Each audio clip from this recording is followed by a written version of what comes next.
Today on Homeworthy, we're spending 3 days in the inspiring world of tastemakers. First, we'll join renowned floral designer Louis Miller in New York City, shopping the flower district before heading to his studio to create a stunning arrangement, followed by a tour of his charming apartment overlooking Hudson Yards. Next, we're off to East London with Louisa Tratalos, founder of Colours of Arley, as she explores the charming streets of Hackney, visits a friend for a gorgeous floral arrangement, and gives us a tour of her fabulous studio. Finally, we're back in New York with Maribel Lieberman, the visionary founder of MarieBelle Chocolates, for an exclusive look inside her beloved chocolate shop and home.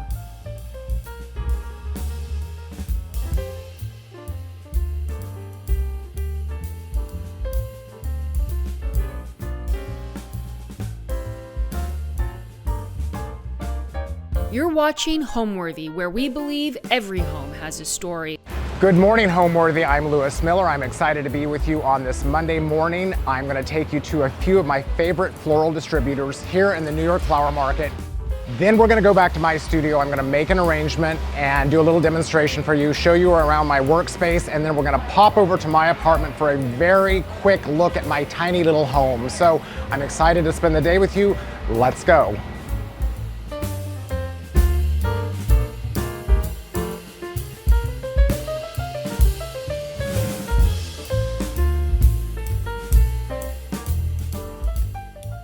So we're in Dutch Flower Line. This is one of my very favorite vendors. And as you can see, this is mid-June and the array of stuff here is amazing. It's a little bit overwhelming. So we're in that season between spring and summer. So it's kind of the best of both worlds.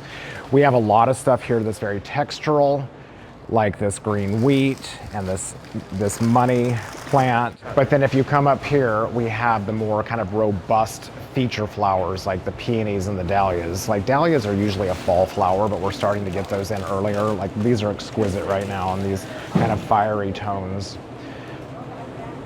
One thing I have my eye on that's so beautiful right now is this sweet pea, and it's on the stem still, so they're long stem and it has a lot of movement. It has an incredible fragrance. It comes in these hot pinks and these purple tones. So I'm looking for today, for the arrangement we're gonna make, I wanna do something in sort of summer jewel tones so that it feels bright but rich at the same time.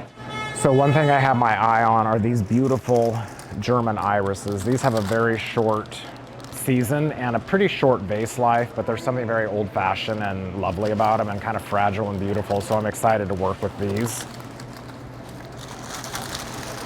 Then if we go into here, this is the walk-in cooler. There's still a lot of amazing peonies left from the spring season. I mean, we're still in peony season. A lot of them are coming from Canada and further up north right now, but you still have these hot pinks and these cerise colors and the salmons.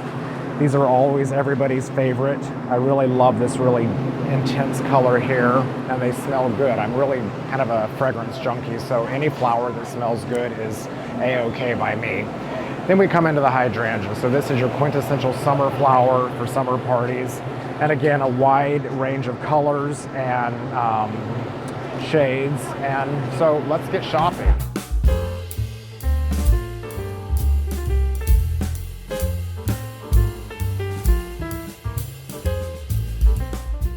Okay, so I want to grab these because this is the last bundle here. This is called Eryngium. This is one of my favorite flowers. It's also called sea thistle, and actually when we go back to my apartment, you'll see my curtains have this printed on them.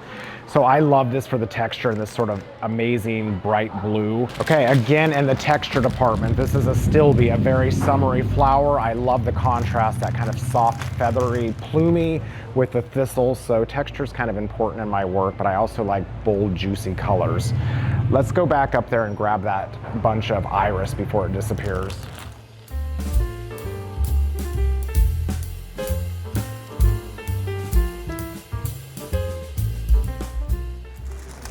Okay, so this is the German iris again. We're working in these bright purples and pinks, jewel tones.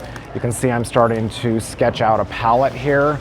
I want to grab some sweet pea because that's going to give it some jump and some movements and fragrance too, which I think is really important.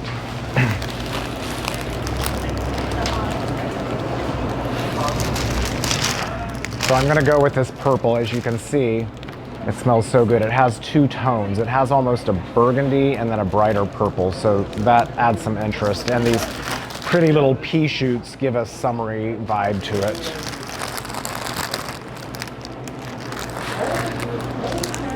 Let's bring in a little of the delphinium. I like the lacy quality of that.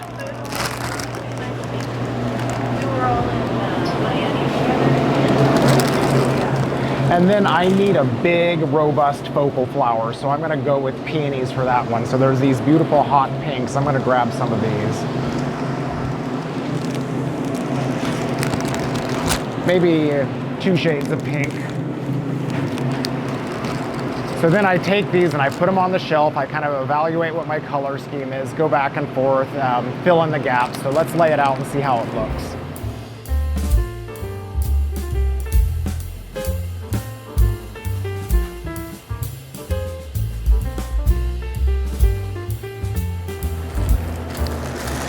Okay, it's pretty, but it lacks a little muscle. So I saw this foliage out front that has a dark burgundy kind of flower to it. I'm gonna add some of that in here. So let me go grab that real fast.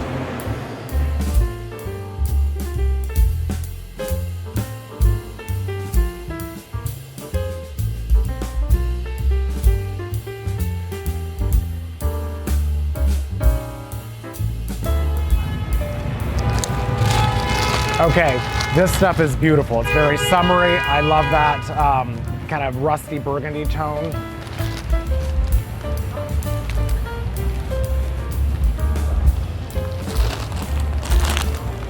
And then the last thing I want to grab are some of these dark dahlias.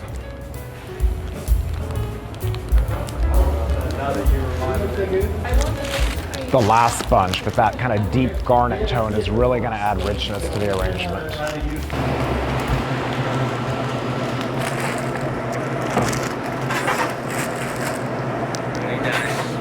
Okay, I feel like we're almost there. It might be missing one thing. I'm not sure what it is. I feel like it needs something delicate and light just to soften it up. So let me do one more round and see what I can come up with.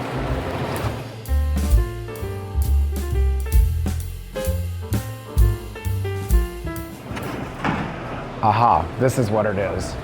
Again, it's kind of a summery texture. It still works in our color palette, but because it has a little bit of white, it's just gonna lighten it up just a little bit so it doesn't feel too heavy or dense, and it feels really appropriate for this time of year. I think we're done. Okay, this stuff we're gonna take with us. Okay, let's go down the street and see what else we can find.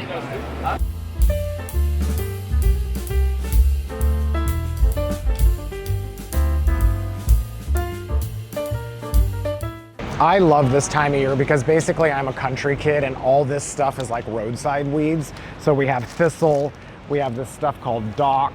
These are just wild grasses, Russian olive, all this stuff you see growing on the roadside of the Long Island Express. So you would think it'd be cheap, but this is New York. But I do love that kind of wildness about it. So let's walk down the street. I'm gonna take you to a few more of my favorite vendors. This is a plant vendor, so here you can buy boxwood, you can buy plants for terrace landscaping. We routinely buy plants for some of our hotel accounts and different projects we're doing. These boxwood topiary are really great. The Russian olive plants. The begonias are very pretty this time of year. Oh, and then here's olive trees. These are lovely. These are not hardy in the Northeast, but they're great for summer terraces and plantings.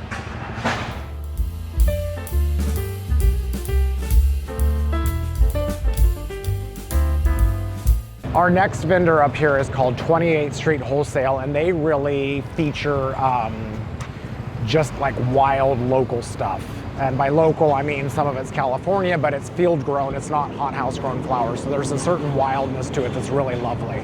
So we're coming to them now, and you can see these purple artichokes from California, all these wild grasses. There's this amazing thistle, wheat, banksia. Let's go inside and take a look. Okay, so you can see all this amazing stuff. There's a lot of herbs, there's a lot of kind of organic garden plants. I'm gonna grab a few things while I'm here. Here's some beautiful fresh peppermint. Again, it smells so good. I'm gonna grab some of that. I also love this sage. I like to use herbs a lot whenever possible. And lastly, some of these opium pods. So this is from the poppy, this opium pod, the opium poppy, which actually you can distill this down and make a substance. So let me just put these on the rack and then we'll head down the street again. Chit-chat. Oh look, it's everybody, Marianne and Marge. Hi. How are you? Good to see you. So good What's to going see on? Look who I ran into on the street. This is my friend Margette. Margette freelanced for me like, I don't know, 10 years ago, 15 years ago. So she's like staples in the industry and very talented designer. So it's exciting to see a familiar face. I mean, we run into people a lot, but it's like we were saying, more and more, I feel like the crowd is people that we haven't necessarily, we don't necessarily, it's just a younger generation. So, you know, when you see like old school, you hold on you tight. were in the trenches in the trenches with, yes, exactly. We've trying done battle to get the job done at the Brooklyn Museum with on top of bales scaffolding everywhere. under a time crunch. Those are the people, the blood, sweat, and tears of the industry. Exactly, absolutely. Yeah, We've been there. The good old days. So.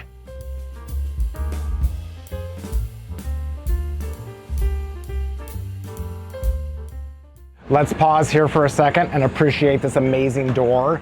This is the kind of stuff I love. So as much as I love beautiful flowers and country weeds, when I see this kind of urban grit, this makes me want to do a flower flash here. Foliage garden, I love this place, especially in the winter. It's just the most amazing plants in the whole city. So come on in and take a look.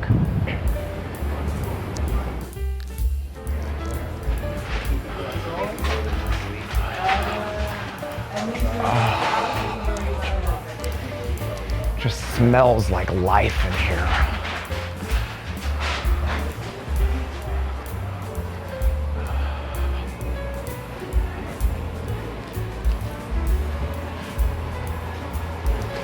Hi, are these sold? That one, it is. Oh, This one is available. I love a staghorn fern.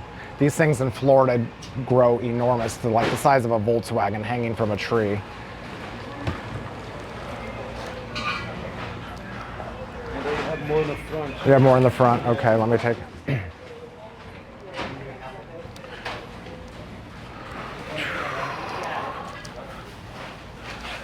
Then on the opposite end of the spectrum, one of my favorite plants in the world, this very delicate maidenhair fern, this bright green, it's very lacy. So you can see this is an extreme contrast from the staghorn fern. The secret to keeping a fern like this alive is lots and lots and lots of water. Medium sunlight, but just water. Water is life to these things. The minute they dry out, they're fried. And then this, I'm not a huge orchid fan. I mean, these are beautiful, but I am infatuated with these lady slippers. They look like little creepy shop of horror flowers, but they're so delicate and beautiful. And they come in these beautiful greens and burgundies. So this is really one of my favorite. And you'll see a lot of these in my studio and in my apartment. So I try to keep them in and around whenever they're in season. So my very favorite indoor tree is this. It's called a black olive. To me, this replaces the very popular fiddle leaf fig. They're so lacy and beautiful. They need a lot of sun, a fair amount of water. I have them in my apartment. They last forever. But I just wanted to show you this because they're not so popular quite yet. And I think we're going to see them on a much larger commercial scale in the next few years.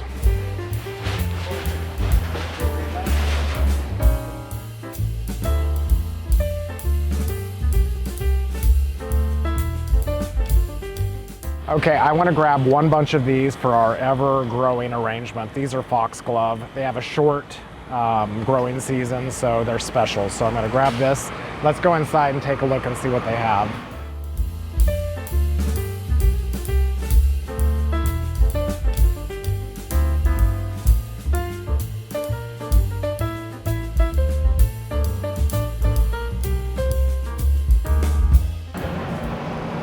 I love this cadmium red butterfly ranunculus. That color is so beautiful.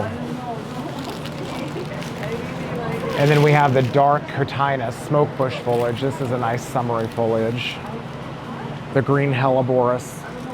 That bright, fresh green is pretty. I love black flowers. These are black calla lilies, so it's just such a cool, rich texture. Oh, and then these are amazing. These are, what are they called? They're called Jack in the Pulpit. Flycatchers. So this is a carnivorous plant. So the little gnats and bugs get stuck in there, but they're just kind of creepy, crawly, and amazing looking. And then this is the LMD favorite flower, the anemone. But they're not really in season this time of year, so the quality is not as good, so I wouldn't buy these. They're really a spring, winter flower.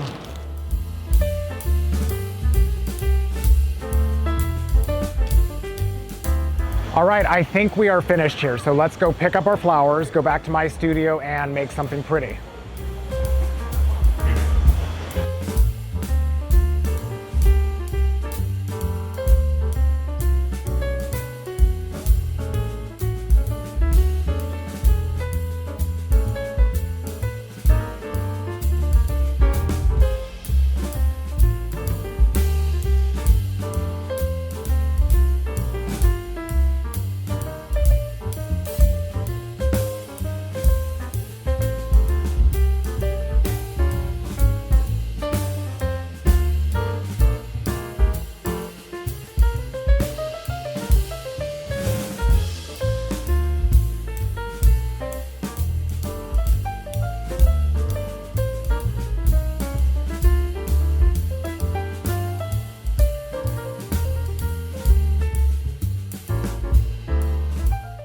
Good morning. Good morning, good morning, good morning. Oh, good morning, Manny. How was your weekend? Hi, Tawana. Hi, Jose. Hi, Mimi. Oh, thank you. Thank you. Hi, Katie. Oh, okay. So this morning, these guys are all doing hotel flowers. So we have this weekly hotel account. We have actually 3 hotel accounts. So Monday morning, bright and early, they get here and make flowers for the lobby, for the rooms, for the different meeting areas, and they will get delivered later this afternoon and again tomorrow.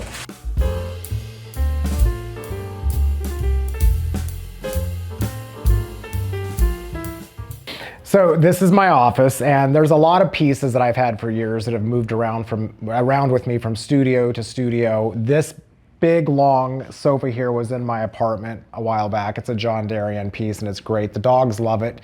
Covered in this sort of brownish tobacco linen. Over here is a pot rack that I got from Susan Parrish years ago at the Rhinebeck Antique Show. These are all from an old greenhouse in the Hudson Valley. So this is just, 20 years of stuff kind of all collected and made their way into this office. I love antiques. I love dogs, obviously. I love flowers, so I like coming to work and having all these things around me that make the day special. A lot of these pieces, they hold special meaning for me because they're things I've collected over the years. They've traveled with me from studio to studio, and it just evokes, relationships and times and periods and the art of the hunt and developing the business, the early days when it was all new and exciting. And it's still exciting, it's just not so new anymore. So it's nice to be in this office, almost 22 years later and see things that I've had from day one, again, like this pot rack and some of these antiques that are just things that are special to me that I have brought with me wherever I've gone, and they happen to be here right now. So this is my library, or a portion of it. I have a lot in my home in Florida, but a lot of my inspiration comes from design, interior design, gardens. There's some flower books in here, history, art books. I find all of these things to be inspirational for creating events. One book in particular, this is the flower book that came out a few years ago, and we were very honored to be featured in it. It is sort of the history of floral design from throughout the ages, from ancient Egypt on, right next to Constance Spry, one of my floral arranging heroes.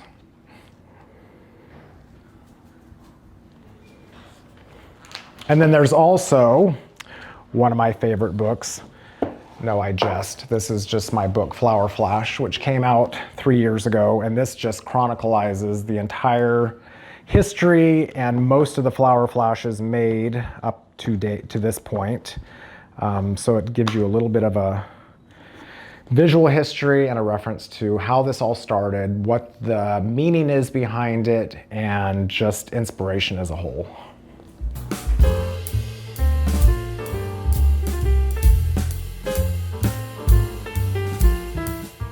Okay, so let's find a container for our flower arrangement. We have lots of stuff to choose from, so let's take a look.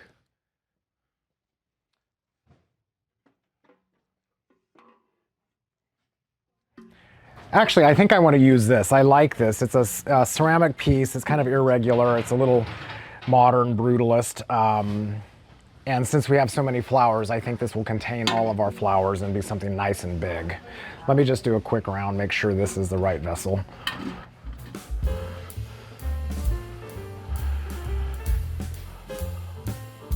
That one leaks.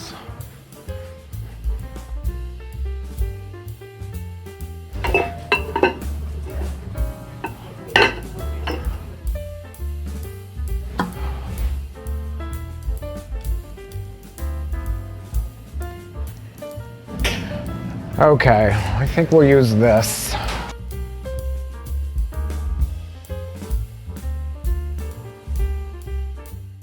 Unpacking our flowers, getting them cleaned. These flowers have all been in water, so normally I would cut them and let them drink in water for a couple of hours before doing anything with them, but because we came directly from the flower market and they were all in buckets of water, they're nice and hydrated. So at this point, I'm just taking the plastic off, removing the rubber bands, and just laying out my color palette so I know what I have to work with.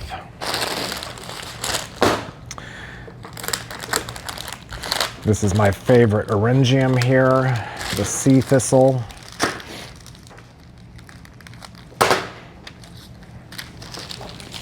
Yeah. Okay, we got the, what is this stuff called? Tana, pink Tana.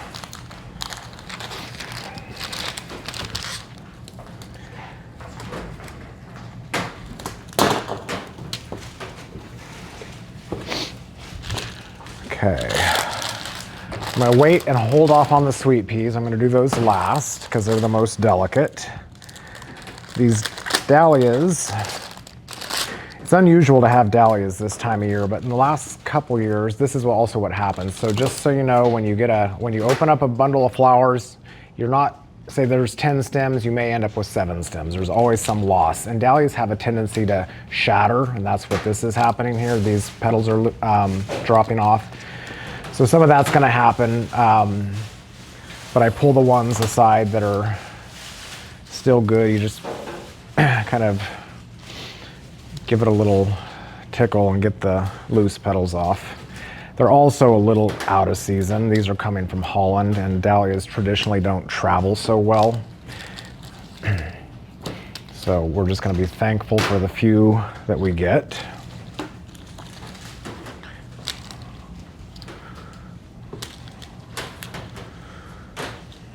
This also is why flowers are expensive, because not all flowers make it into the vase, but you still pay for them, so.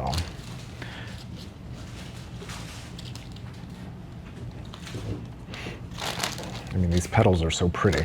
I hate to throw them out. It just looks like beautiful floral confetti. But alas, we get over that quickly. Peonies, everybody's favorite. Why do people like peonies so much? I ask myself that same question. I mean, they're nice, they're just a little obvious. I think they're pretty, they're big. I think it's mostly because they're just so big and robust, you know? They smell great, they come in great colors. I like them almost as a filler flower because these sort of strange things are more my taste, but they do add a fullness and a robustness to the arrangement. So I'm just kind of giving these a little bit of a massage to open them up. You can see some of them are tighter than others, and just doing a little bit of that. These are a little bit blown. They're a little open later in the season, so they're opening up quickly. when it's earlier in the time, earlier in the year, they're much tighter, and sometimes it takes 2 or 3 days for them to open.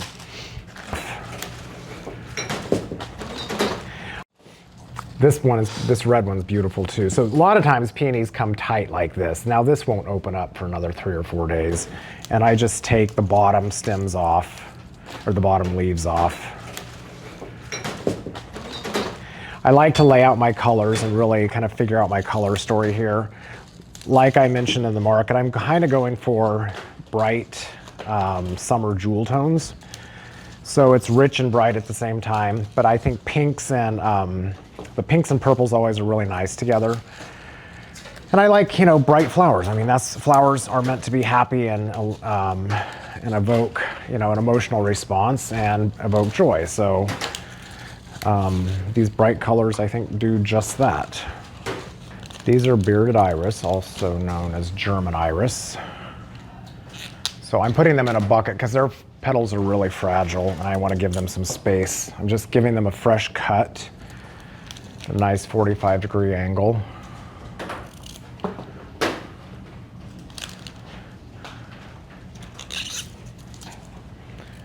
These will open up beautifully. When we bring flowers back from the market, the first thing we do is get them in water. Normally at this point, I wouldn't even take the plastic off. I would just cut them, put them in buckets of water, and let them drink for 2 hours or so. That way they completely hydrate. Then we go through, take the plastic off, strip off all the leaves, get them prepped for making an arrangement. There's a fair amount of work that goes into prepping flowers. You don't just take them directly from the store and into a vase. They need to be conditioned correctly so that they open up, so that they have the best shot at a long life. Some flowers immediately will open up and they have to be put in the cooler to slow down the opening up process. Some flowers are very tight, like this peony, and you might have to put them into hot water so that they open up quicker. But when we're doing flowers for events, which is primarily what we do, it's a little bit of a juggle between the sunshine and the hot water and the cooler and the cool air to get them to that point so when they come to a party, they're all at their perfect phase. Okay, I'm down to the last several things here. My sweet pea. So these were locally farmed. And you can see there's a lot of vine on them. So they were grown up a trellis or strings and then harvested, so you get all these amazing pea shoots and tendrils. So that's going to take a little bit of work to untangle all of those, but we'll get to that in a second. And then lastly, we have our foliage here. And this will be the base for our arrangement. We'll start with this.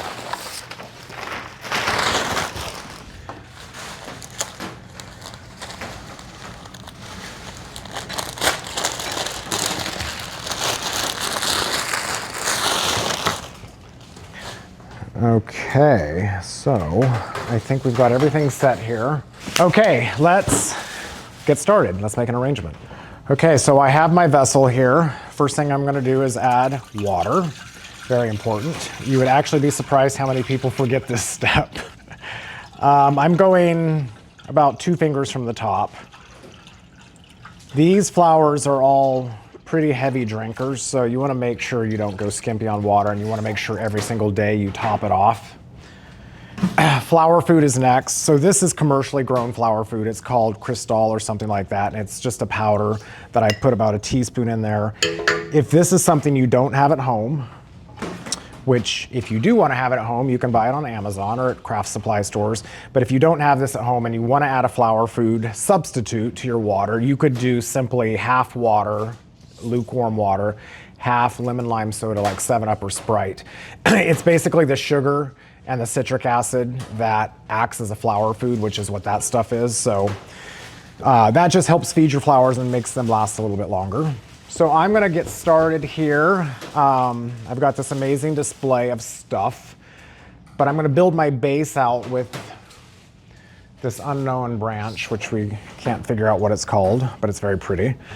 And really start to kind of sketch out my shape. I'll probably get this with my sweet pea in next and then start to fill in with the bigger, fuller flowers like the peonies and then add more delicate things. So with a branch like this is a woody stem. So this applies to things like lilac or cherry or crabapple. When you're working with a woody stem like this, you want to either kind of break and mash the stem like this, and that just helps it absorb water. Or the other thing is you can take your cutters and you can slice it up and really just kind of chew the ends of this thing up. And every time you do that, that gives more surface area to absorb water. So I also want to make sure that that anything below the edge of this container is leaf free. I just want stems in here. I don't, because these leaves, what happens is if they're in the water, they're going to start to break down, and that will contribute to decay and bacteria. So I'm just cutting off any sort of broken pieces, making sure everything looks good. And this is sort of an odd shaped container, which is nice because it will be a little bit more abstract. This is the second piece that I just cut. I'm gonna still use it.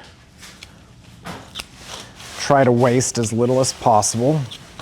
All of these flowers will not fit in this vase, but then again, sometimes you're surprised. Like a vase can really eat things up quickly. So we'll see. I would say probably about 2/3 of them at very least will make it into this container.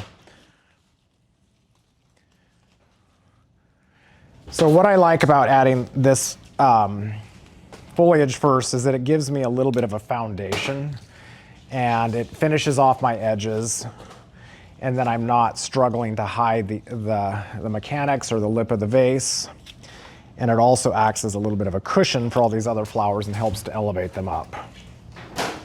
So I'm just working my way around.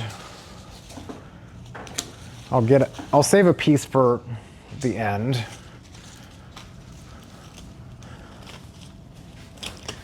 We can go ahead and have some be a little bit taller.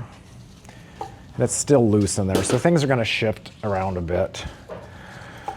Okay, I'm gonna actually get some of this eryngium in, and the reason being is that it's got multi-stems and it's kind of stiff, so it'll actually help support the structure and the mechanics of this arrangement. So again, I'm just gonna remove any sort of brown petals like this. Make sure it's all clean, there's nothing broken. Sharp cut at a 45-degree angle. I'm gonna tuck this in a little bit lower. And already I love that texture. Now this piece has a blossom that fell off, so I don't like the way that sort of raw stick looks. So I'm gonna carefully go down there, trim that out so it has a more natural look. Again, taking off any leaves that are gonna go underneath the water line. And I want my stems, for the most part, to go to the bottom or as close to the bottom as possible, because as the flowers drink water, the water level will go down, and that just helps to contribute to a long and happy life. Okay, so I'm gonna just kind of speckle this in. When you're making an arrangement, err on your stems being on the longer side. You can always go back and cut things shorter. I kind of want my shape to be a little bit dipped in the middle and not too much of a dome. So the next thing I'm gonna get here is some of this sweet pea, because the stems are a little bit brittle, and before this gets too full and packed with flowers, I wanna get some of these more delicate things in here. And this really adds a lot of kind of energy to the arrangement. So I gotta be very strategic in my cuts because there's a lot of little nubs here that I wanna cut off so that it's clean. And there, that's the perfect tendril. Sorry, I'm gonna recut the stem. And I'll let these kind of weave through the whole arrangement. Some will be higher, some will be lower, some will tumble out. I can take this piece and utilize it.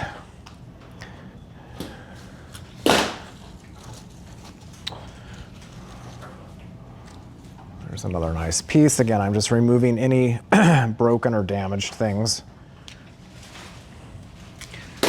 And I can kind of weave these pea shoots through the branches because I like the playfulness of the little tendrils.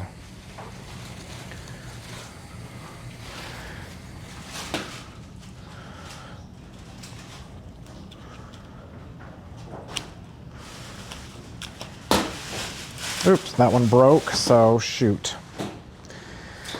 So pieces like this, it's too small for this arrangement, but it's great for a smaller arrangement or a bud vase, so we set those off to the side.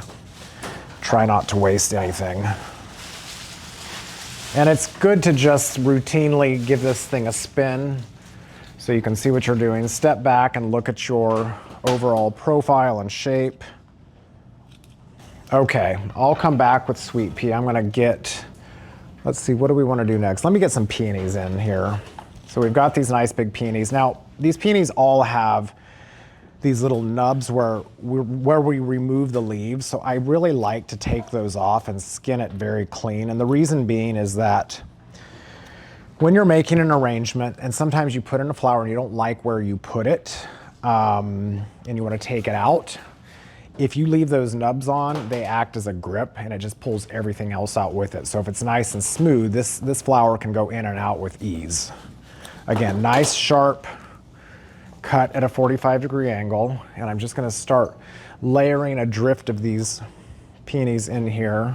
It's important to give your flowers a sharp 45-degree angle cut because that fresh cut immediately helps it absorb water, because the minute you cut it, it takes a big gulp of air. You, right after the cut, want to plunge it into water. By doing it at a 45-degree angle, it just gives you more surface area for the stem to absorb. So I just start layering these things in, working my way around.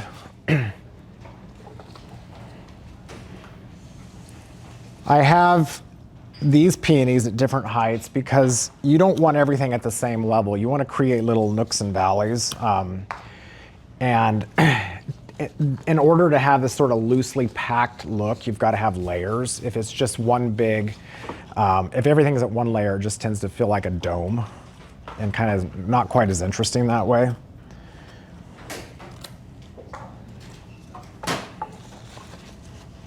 So yes, I will definitely tuck some in a little bit deeper. They're not going to be quite as obvious, but it just gives the arrangement a little bit more depth.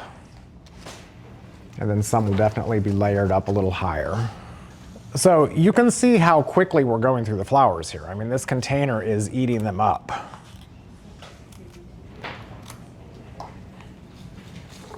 How long have I been arranging flowers? Gee, I think I started when I was in my early 20s, so that was a long time ago. Probably going on over 30 years. If you're constantly inspired, then is it inspiration? You know, inspiration comes in waves. I mean, I'm very lucky because I get to work with flowers, and I think one of the ways flowers stay inspirational to me is that I also live in New York City. So, you know, you go outside and it's all chaos and concrete. So this is just such a nice contrast. I mean, I am a creature of, I love contrast. So as you can see, the textural and the fluffy. But living in Manhattan, living in this urban jungle, flowers definitely are like the oxygen. So it keeps it a lot more interesting for me. I think if I lived in an area where flowers were just beautiful around you all the time, they may not mean quite as much. But I learned very quickly when COVID happened that a little bit of time without flowers and I was really jonesing for them again. I started the Flower Flash in 2016, and the idea of the Flower Flash was really, it was kind of a way for me to give back doing something in an unexpected way that I enjoy, but it also, selfishly, it just kind of invigorated my creativity because, you know, we do wedding and event design and these things are planned out months in advance. And so sometimes by the time you actually get there, you feel like the spontaneity and the joy of it's been kind of seeped out a little bit. So the Flower Flash is my response to that. It's not overly planned. It's these big, larger-than-life flower installations in the middle of an urban setting, primarily New York. And that contrast of the city with the flowers and these larger than life sort of displays that are just meant to evoke joy and be there for no other reason than to celebrate flowers and life. So that's fun for me because it also, you know, a lot of my job, most of my job is spent behind the computer and behind telephones and on site visits and doing sort of everything but flowers. Like these guys all get to do the fun stuff, and it's hard work and they do an amazing job. But for me to do a flower flash is like me getting back into the kitchen a little bit, getting my hands dirty and just doing what I love to do. All right, I'm gonna get some of these nice burgundy dahlias in here. I love the richness that kind of ruby color adds to it. I'm doing the same thing with these, just taking off these little nubs. And these kind of feel like little, you know, fireworks almost. So I'm gonna let some of those be a little bit taller. I can keep building up my shape. Do I have a favorite flower flash? I mean, I really like doing the waste bins. I think those are kind of my favorite. And these New York City trash bins are a dying thing. They're on their way out, so they're not gonna be with us any longer very soon. So they just feel like larger, you know, again, like larger than life vessels on the street corner that just are bursting with 12-foot tall displays of flowers. I also like doing a flower flash against a graffiti wall. Again, it's like I like that sort of contrast of the urbanness and the softness of flowers. Every once in a while, you just need to stop and step back and take a look at your shape. I tend to squint so you can look at the profile, and if you've left your stems long, you're free to move things up and down as you need to.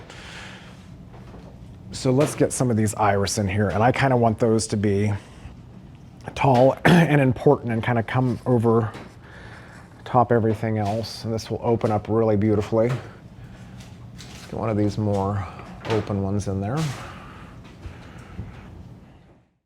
Now that I'm almost finished, I'm gonna just make sure the water level goes all the way to the top, because it's tricky with these opaque containers. You don't know how much water you actually have in here. And I didn't want to fill it too full from the beginning, because as I added flowers, it would take up space and then it might overflow. Okay, so that is almost there. Now I just like to give it a little bit of a jostle. Just get in there and just like sort of mess it up a little bit. Flowers just fall into place where they should.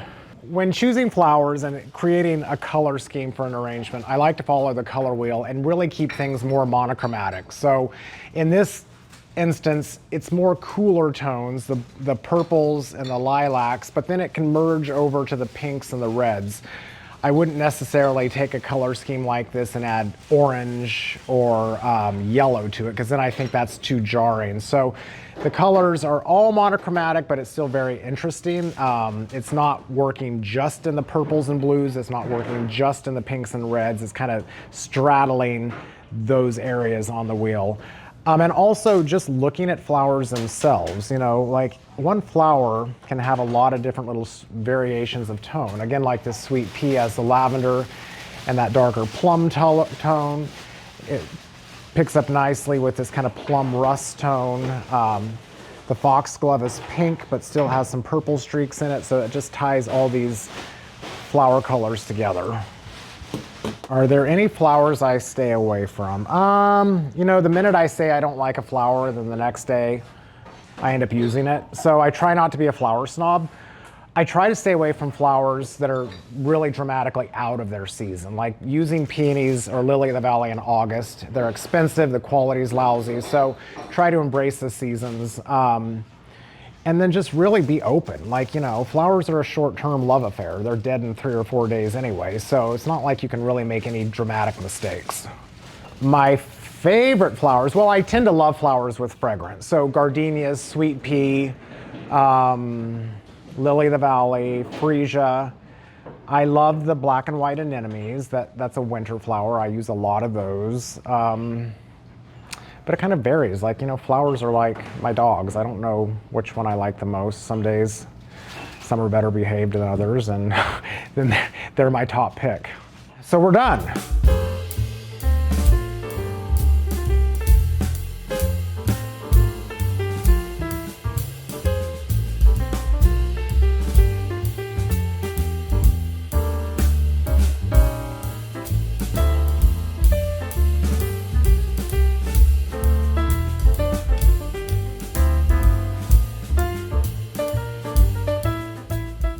Okay, welcome to our tiny little New York apartment. I've only lived here about a year. It's a little less than a year. It's sort of your basic, nondescript, pre-war building. So it was important for me to roll in here and make this place cozy. We're only here about 6 months of the year, so it's more of a summer place, and it's just me and the 3 dogs. So the first thing I did was to paint the walls with Faro and Ball drop cloth. And I wanted to choose a color scheme that felt warm in the winter, but it wasn't so heavy that in the summertime it still felt fresh. So I really kept things neutral here.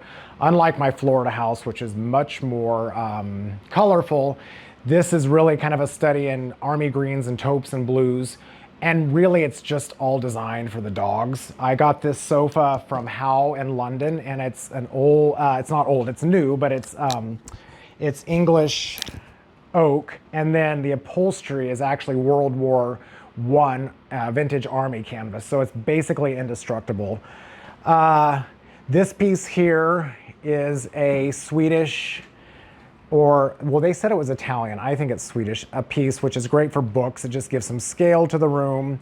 I have a tendency to love Gustavian pieces, or pieces that have almost a primitive, worn look to them, so you'll see that, as well as like that blue French table, or anything like this stone coffee table. This is a what they call an Indian wedding table. It's basically like a folding table for celebrations that just pop up, and so it's very simple and unassuming. Yeah, I mean, it is what it is. It has great views. I've got my tree that we saw in the flower market here. This brings the outdoors inside. Probably my most valuable thing in here is my 2 unicorns. I bought those in London 3 years ago, and they are hand carved 17th century with whalebone horns. So that's kind of the mascot of the room. It's a small space, but there's no wasted space. So really, to create the sense of space, I've got the 2 big structure pieces on the ends, the sofa and the cabinet, you know, and then it's anchored on the corners with lamps or a tree. And I actually have 7 or 8 people here every Wednesday night for a church group, and we have our discussion for 2 hours and eat snacks and play with the dogs. So it's small, but it's still very functional. Obviously, I don't do elaborate dinner parties, but like I said, we're just here about half of the year, so it's kind of just a place to sleep and then go back to work in the morning. I think it's very important to get as much storage as possible. So for me, a piece like this, which actually looks like an entertainment center, but I, like everybody else, just watches TV. I just watch TV on my iPad, but this is great for just storing books, odds and ends, anywhere I can stash stuff. It's very important. Storage is key, but you have to be very wise. Like, obviously, everything that came into this apartment was something I love, something that's important, or something that's necessary. So there's not a lot of extra stuff, and I'm forced to think about everything I bring in, because if one thing comes in, another thing has to go out. These cacti, I mean, for me, like just my general aesthetic, you know, we're in a very urban area, obviously, and we're overlooking Hudson Yards, but I do like this feeling. It's masculine, it's cozy. I like the plants, the terracotta, bringing in the cactus, and this is a low light corner, but I like this collection here because these are virtually indestructible.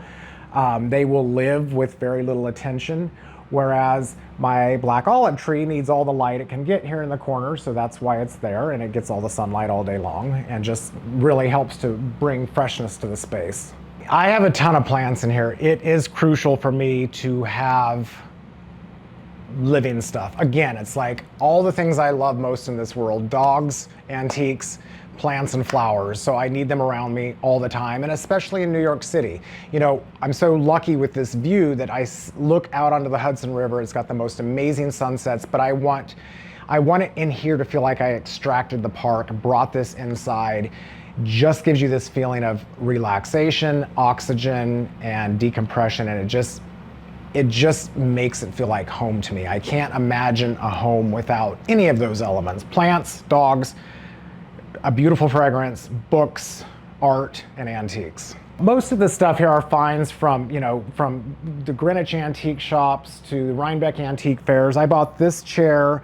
It's an Art Deco chair covered in this beautiful blue velvet from a store in Hudson Valley. So while I have a lot of antiques, I love these 2 brutalist paintings, and they just add some nice abstract and kind of masculine quality to the space. The most important thing for me in this apartment was investing in really beautiful drapes. So these were custom made. This Katie Leeds papyrus fabric, again, it's got a botanical theme to it, with this nice blue zigzag grosgrain tape. My friend Matthew Coles, who's an interior designer, helped me with the curtains in this place, and this was significant in that it just really customizes the room. It just makes the ceilings seem a little bit taller because it gives that vertical line and just softens all the kind of genericness of these just standard apartment windows and warms it up considerably. So, you know, in a small space like this, I still think it's really important to have layers. And so I literally layered the rugs. This is just an inexpensive Wayfair natural fiber rug with a cotton rug on top of it. So it gives you a little tension between the woven and the natural fiber. Anything with a patina or a natural element, from the lamp that's wrapped in rope to these sort of rusty, velvety pods from the sumac, to these antique armchairs here that are covered in sort of a raffia rope seating.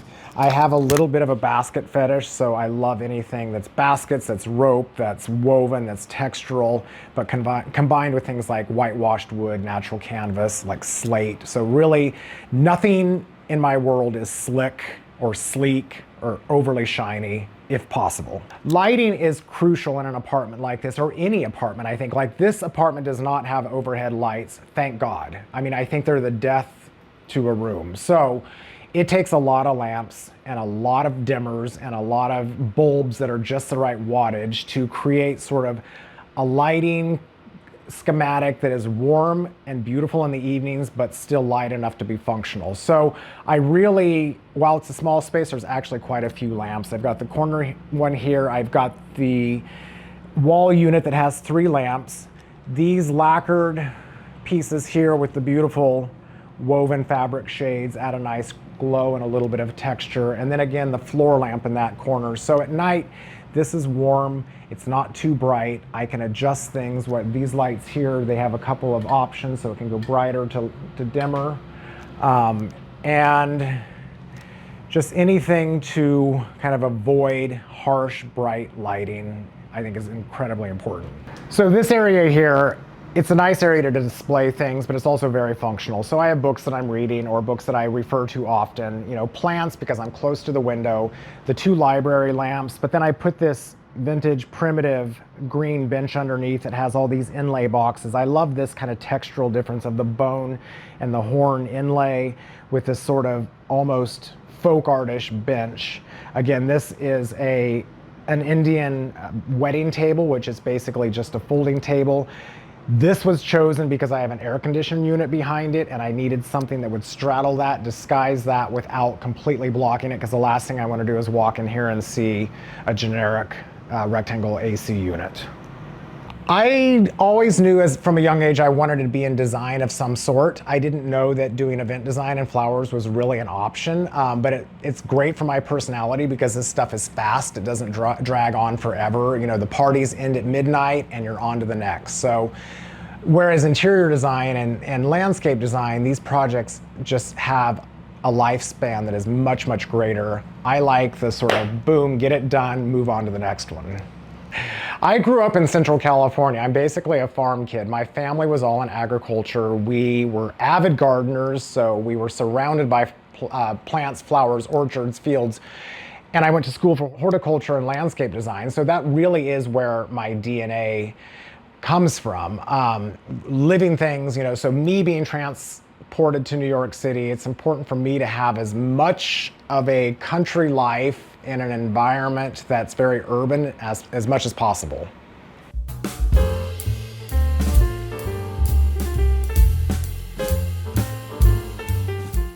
So this clearly is my kitchen. I have lovely dinner parties for 2 people right there at the counter, but most important, this is the dog buffet. We got the very generous treat jar and the rawhide sticks. Like I said, it's all about the dogs, what can I say? So this is great because, you know, it overlooks the living room. I don't cook or entertain much, so I don't need a lot of cabinet space. I don't need a lot of counter space, but it's perfect for a single guy. What do I eat? Thistle. It's my new food plan that I actually even haven't used yet. What do I eat? Like any New Yorker, I tend to rely heavily on Uber Eats or Seamless. So it's a lot of takeout, or, you know, if I'm cooking for myself, it's generally yogurt and peanut butter. This is an antique mirror I got from that I purchased from Jason Home about 5 or 6 years ago, and it's old mercury glass that's, is it concave or convex, like when it comes out? Anyway, it just adds a nice, some light and reflection to the space. This crazy orchid I've had for almost 2 months now, and I can't bear to, I'm gonna be very sad when it leaves me, but it's this, you know, beautiful speckled brown and lime green. Next to my water filter, everybody thinks this is a big coffee pot. Like, why do you have a huge coffee pot? No, this is the Berkey water filter. So this is where we drink our water from. So in a small apartment like this, every square inch of space has to be utilized wisely. So this is a miniature little hallway thing that the washer and dryer are here. This is closet space. However, I found this little Swedish drop leaf table that fits perfectly in here. It's a great spot for keys, dog leashes and stuff. So it actually makes this very functional, and now it doesn't feel like a hallway, it feels like a room. And it just gives me more space to put things. I found these antique butterfly dioramas in the Hamptons last summer, and again, it's sort of my love of nature, of the flora and fauna, and all things botanical and naturalistic.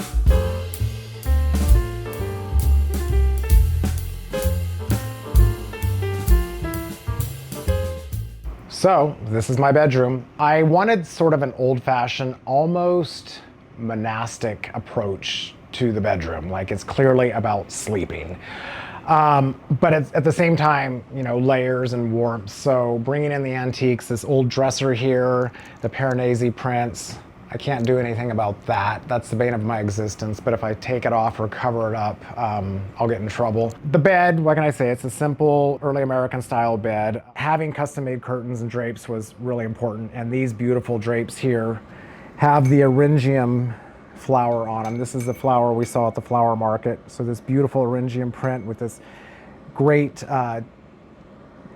ribbon that contrasts, that edges them out, just gives height and interest to the room and softens kind of the commercial qualities of this apartment building.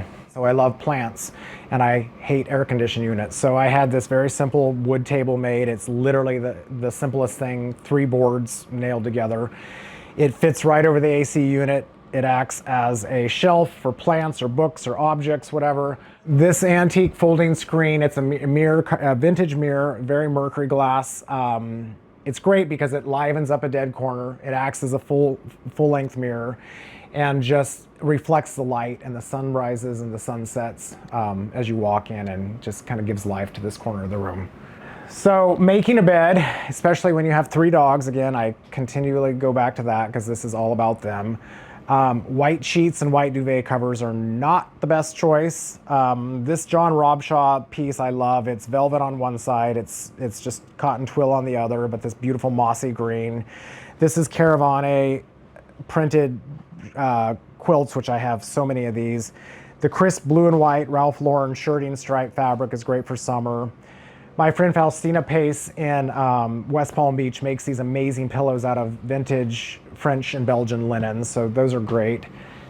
This piece here is not so great, but in about 3 days, this is going to be covered, replaced with something the same size, that's the same thistle fabric as the curtains. It just didn't get here in time. I have the 2 pieces of art here. This landscape, which is quite small, and I kind of like the Spartan quality of it, and then across the bedroom is the much larger library photograph of the Roman library. So you got a little interior, exterior, then the Piranesi print that's over the dresser. So baskets are very important. I love baskets, and lidded baskets that act as storage is important. Here are more of these World War I Army baskets that I bought in Paris about 20 years ago, and they're great because there's shoes stored in there, there's sweatshirts in there, just more storage. Anywhere you can squirrel things away is a good thing. There's a lot of similarities between my office and my homes because it's all my lifestyle, you know, and stuff had all these pieces are things that have went with me from apartment to home to office to Florida to back again. So things are always shifting. You know, I think when I bought these baskets, I think I have a total of 7 of them, and 3 are here, 4 at my office. There might even be a few in Palm Beach. So yeah, it's pieces that I've loved, and over the years, some pieces have not made the cut, and other pieces I'm like holding on to them because they're kind of irreplaceable.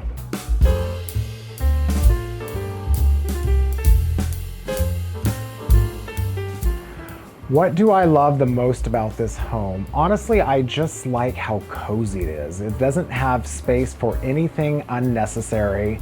You know, we live here like snug as a bug in a rug, and it's not pretentious. It is what it is. It's close to work. We're here 6 months of the year, and it's very low maintenance, low upkeep.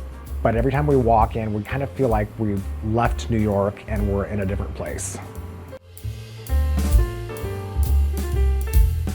On this special episode of Homeworthy, we're spending the day in East London with Louisa Tratalos, the founder of Colours of Arley. After being inspired by her rescue pup Patch, Louisa set out to create the perfect striped bed for him that eventually led her to launch a brand that specializes in unique bespoke stripes made from recycled materials. In just 2 years, Colours of Arley has taken off, partnering with big names like Goop, Soho Home, and La Durée. With endless color combinations and timeless design, Louisa helps people follow the stripes into the unique worlds in which they live. So come along as Louisa shows us around the charming streets of Hackney and pays a visit to her friend Christy for a gorgeous floral arrangement before giving us a tour of the fabulous Colours of Arley studio. You won't want to miss this. You're watching Homeworthy, where we believe every home has a story. Hi Homeworthy, I'm Louisa Tratalos and this is my dog Patch, and I'm the founder of Colours of Arley. I'd love you to spend the day with me in my studio in Hackney here in London.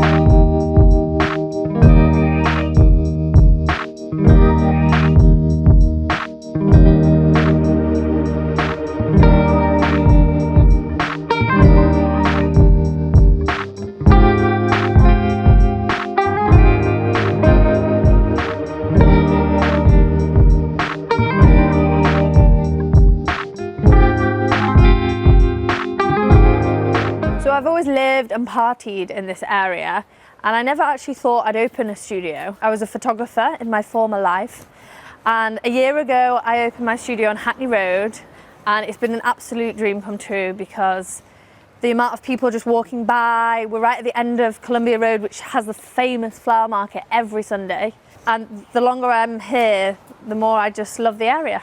So I've been in London for 15 years, but I've always favoured East. Most interior businesses are based in the West, but I think there's something so nice about being near my friends who are musicians and chefs, and yeah, that's why I chose to be in Shoreditch. And one of my favourite things about Shoreditch is all the little cobbled streets with all the independent businesses.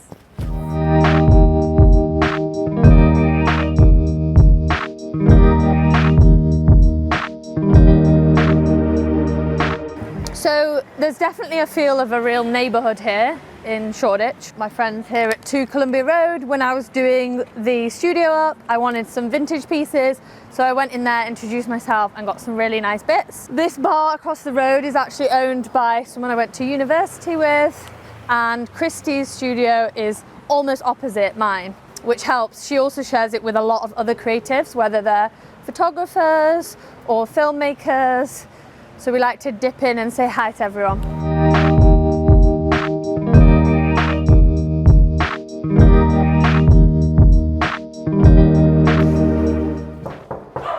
It's me and Patch. Nova's barking. Nova's saying hi. Hi, Nova. I think we met at a party and then we got talking and we decided we want to do a project together. Yeah. and we came up with this concept of doing a flower arrangement or a flower scene for each zodiac sign. So it was flowers. Such a lockdown project. And then we went so deep into the mythology behind each zodiac, and it was quite a special project. It was fun. It was great fun. And then you decided to open the studio, and then it was just obvious we were going to work together. I think we just, because my studio is opposite yours, I always have leftover flowers from the fashion events that I do, and it just made sense to repurpose them in the studio, in your studio. Yeah, and I think that our whole business is based around reusing things, all our fabrics recycled. So the idea that you have all these amazing flowers that actually don't get any life past the show or the projects that you're working on. So I was like, hang on, Let me take them. there's a way to get really nice flowers all the time. Just figured it out. Don't sell them on. So I can see lots of nice colours here and lots of height, but what are these? These are delphiniums, and they're left over from an event I did Wednesday. So what are we now? Friday. So they've got a bit of time in them left. And I think for the tall vase that you were talking of, they'd be really nice. Yeah. And because it's blue as well, I think the kind of colour block would be really nice, like 2 tones of blue. You could even do a stripe.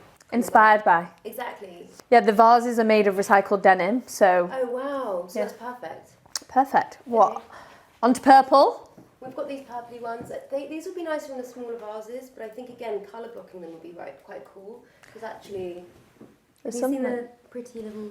Yeah, what colour is that? Is that It's just dark like brown? A dark brown. They're so pretty. Delphiniums again. They're all basically delphiniums, and then these are scabiosas, which I had left over, which I think are like pretty nice. I hate the name though. What are they called? Scabiosa. Oh, it sounds like a disease.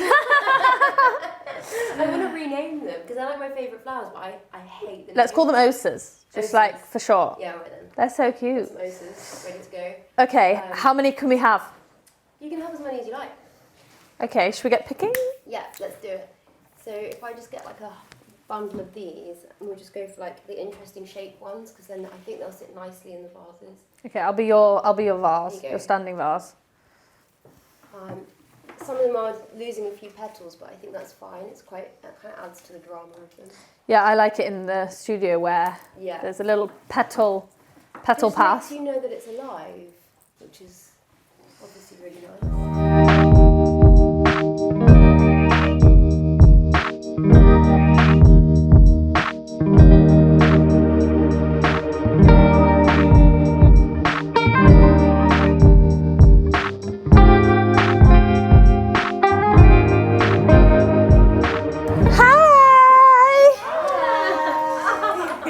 Archie, come on.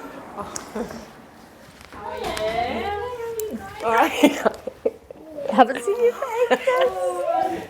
So I tend to take off the sort of leaves that go sort of, not all of them, I do like a little bit of naturalistic look, depending on what I'm designing, but for something like this, I'd want a few little of the green leaves hanging around, but I tend to take them off of the rest of the stem so that when they sit in water, it's like a clean, it's just like a clean sweep, so they don't get infected. If there's like leaves and bits and bobs in the water, then it tends to get dirty quicker and then they die quicker. So it's nice to keep it sort of like fresh and clean like that. And then, this is obvious, everyone knows it, but trimming at an angle really helps the stem to drink up lots of water, and it just keeps the flowers going. And actually what you'll find is that the closed petals that will then open as long as you keep that process going. So change the water every day, make sure that they're nicely trimmed, make sure it's clean, and then you'll get the best out of them. And then so with this, I'm just trying to make sure it's like there's a lot of height with it, because the vase itself is so tall, and I just want to make sure that what we're looking at kind of proportionally works. So I won't trim much off of these, and actually what I might start to do, because I filled the water up quite high within the vase, I can then start to angle them maybe to touch the sides, so it gives a bit more height as you go, and it's a natural way of arranging without having to put any mechanics in the water. So I'll just take these bits off. And then if I do this, basically you want to start to use the branches to help the arrangement. so then you can get like a different kind of shape. It's always fun doing them in Louisa's shop because the window is such a spectacle that I think people enjoy walking past and seeing what we've done next. I think like weekly we do something so different that it keeps things interesting and fresh.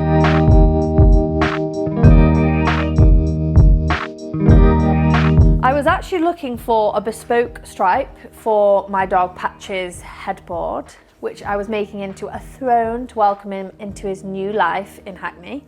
And I couldn't find this specific stripe. And I asked my dad, who has a small factory in Manchester, whether he could make it for me. He said no, he had clients and he was busy. So I went away and I spoke to my interior design friends and I said, how do you source stripes? And the answer was always, oh, it's a nightmare. There's so much waste involved. We have to order 20 samples from different companies and compromise on colour, size, or fabric. So I got back on the phone to my dad and explained that I really need this fabric making for Patch's headboard. And a week later it arrived. And I had this idea to come up with a colour chart and invite people to choose their own colour combination for their own personal stripe, and then I would follow the stripes into all the worlds in which they exist and tell those stories. So we started 2 years ago, and already in that time we've done bespoke stripes for Goop, La Durée, Soho Home, and lots of homeowners, hotels, restaurants and bars across the world. So I decided to launch the brand based on stripes, which is the only design we actually sell. And if you look into the history, which I have done, you can get quite stripe obsessed with all the different places in which it's popped up, whether that's the uniform of butchers, barbers and fishmongers, or it's even in road signage from zebra crossings. And there's a lot of connotation with the beach, seaside and also childhood. And by choosing a stripe, we're hoping that customers will love this fabric or sofa or cushion or dog bed for years to come.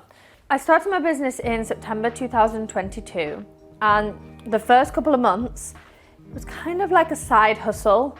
And then within a couple of weeks, literally, I was starting to get inquiries from magazines, from influencers here in the UK. And I was like, oh my God, I've got to take this really seriously. So I just hustled. So I was out all the time. Whoever designed a stripe, I would follow the stripe. I'd be like, can I come and shoot you? I want to show everyone why you've chosen this stripe. Show it in its new environment. And it really caught on. People were asking, where can we see the fabrics? How can we choose our stripe? So it was immediately obvious that we needed to open a physical space. So we have our studio here on Hackney Road at the end of Columbia Road, which has the famous flower market.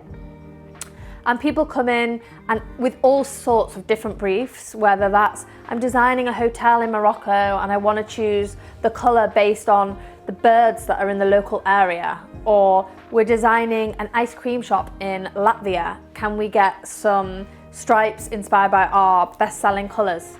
And we're just blown away as a team at the kind of calibre of project. And yeah, we just love to see where the stripes are ending up and all the worlds in which they're born in.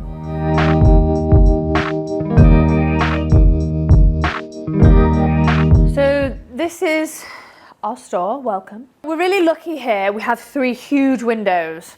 So it was really important that this window, where lots of buses pass by and people cycle to work, that there was something eye-catching, so that's why we have Christie's flowers in the window. And this is our current exhibition, which is by a Swedish artist called Ebba Lindgren. Sorry, I always say it wrong, so I've actually got it on the window. And it's made of recycled denim on the outside, and the white inside is recycled bedding from hotels. So that's amazing. We have this piece here. This is a piece by the ceramicist that me and Christy work with quite a lot, called Bettina Ceramica. And what we tried to do with the stripe above it was we imagined what this horse and this gorgeous riding lady would look like. This is kind of like the colour of the desert and the horse. So that's the front window. So the skirts, as we call them, like this one in the window and this one on our main unit. These are perfect additions to a space to conceal either radiators or create a little focus, bring in some colour.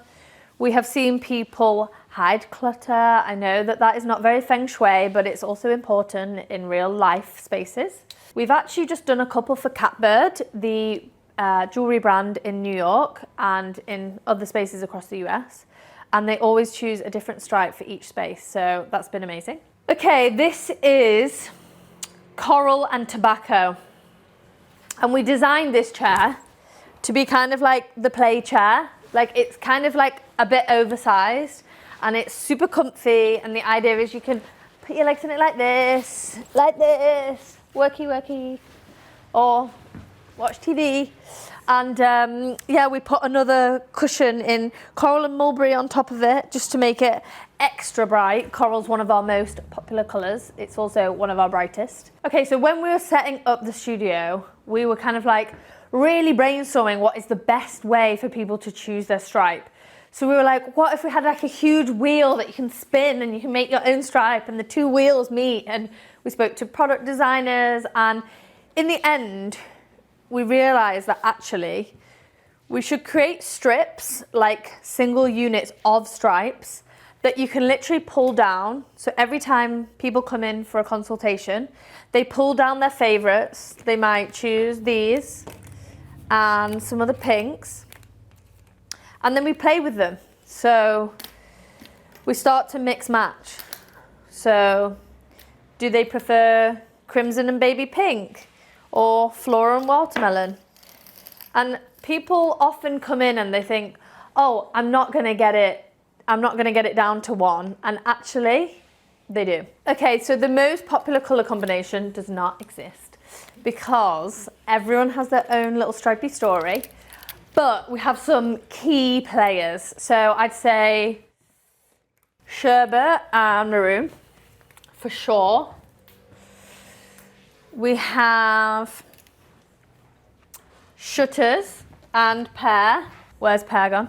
Like the seating area. And then I would say deep rust and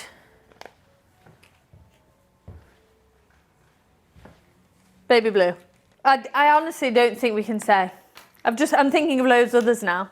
So when people order a bespoke stripe or check, they get a little certificate, a little sample, so they can look at it in the space, have a little think about it, and if there's a couple of options, they can choose their favourite. So we have 3 different stripe sizes. This is our skinny stripe, which I've made these dog steps for Patch's 10th birthday in squirrel colour with tennis ball piping.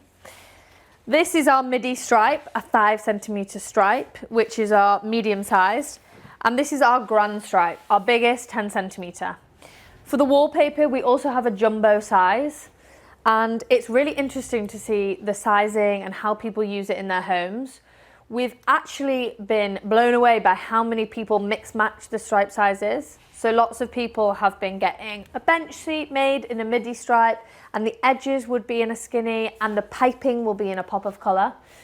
We found that midi is the most popular for things like Roman blinds, whereas people will go for the grand for like larger items like the curtains.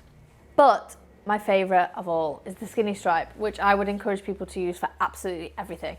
So from the beginning, it was really important to me that the fabric was accessible to people, whether you're a student and you've saved up for 1 metre, which is £85, for a little curtain under your desk in your halls room, or all the way up to commercial designers who are designing hotels, restaurants, bars, all over the world. And I think I always want to keep that element of accessibility, because no matter who you are and whatever your budget, we want you to be able to tell your stripe story, and we love hearing the inspirations behind things. We've had people bringing their pets in to colour match them on the colour wall, to make a sofa where they'll be almost camouflage, or we've had stories of women who come in and it's a chair that has been inherited by the grandma who's sadly passed away, and the daughter is the client.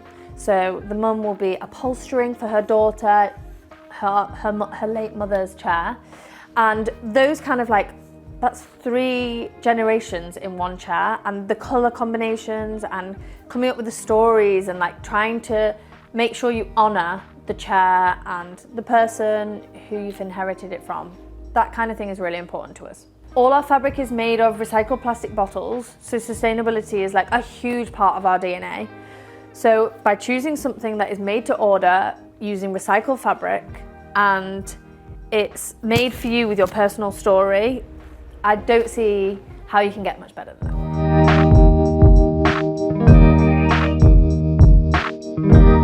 So one of the most exciting things we do here as a studio is vintage drops. So we work with different collaborators, whether that is like this piece here, which is from our latest drop.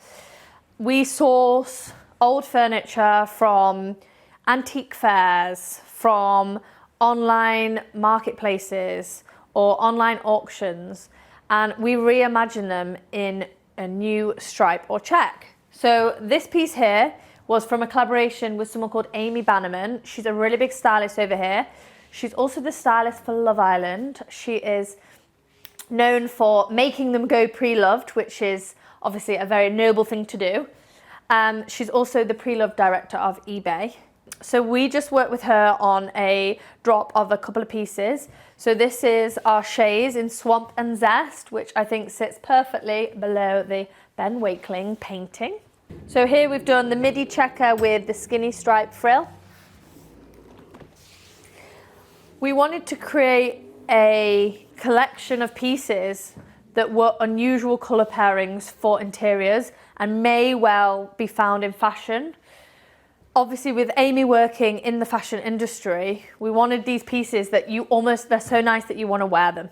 And yeah, we'll be working on another one very soon. I'm actually in the middle of a renovation, and I was looking for wall lights on vintage markets and online, and I saw this real gap in the market for good wall lights. So we designed these wall lights after realizing that it was very difficult to find good second-hand wall lights. People often keep them when they move houses, they keep them in their previous house because they can't be bothered taking them off the wall. Often there's a set of 2 and one will have been broken. So I thought, do you know what about we launch a bespoke lampshade offering? So we have a very simple sconce, as people call it. So we offer this in your own bespoke choice of stripe on a simple drum like this, a square, or we design something called the half puddle. So it's kind of like a puddle cut in half and put on your wall. Working in fabric, one of the main products that we sell is obviously curtains. I've actually been blown away by the amount of changing room curtains that people have asked us to make. We've done quite a lot of the shops nearby here, whether that's Ada on the High Street or Earl of East around the corner. But one of our biggest changing room projects was Rixo, which is quite a big fashion brand here. And there were 8 changing rooms, and they were all individually named after a place or a person that was significant to their brand. So one was called Cher, one was called Ibiza, and they chose stripes based on these things. And honestly, it looks amazing. So it was important to me when I opened the studio that it's a celebration of local talent and creativity. So we have so many artists who have pieces in here. So I'm going to show you a couple of them as we walk around the studio.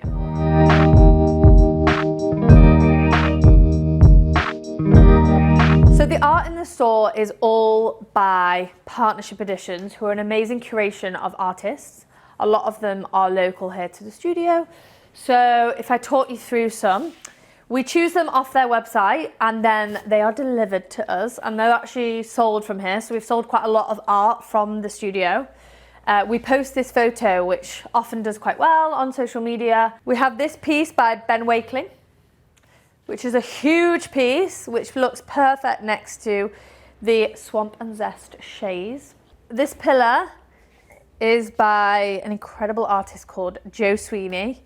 It's a lot lighter than it looks, but it's been featured in a lot of magazines, and I think this is the last one left out of the series. This was a collaboration with Martina Moderna, who made these gorgeous little lampshades in the south of France, and they're all inspired by local places to her on the Côte d'Azur. So we like to encourage people to find inspiration in the strangest of places, whether that is a really cool cookery book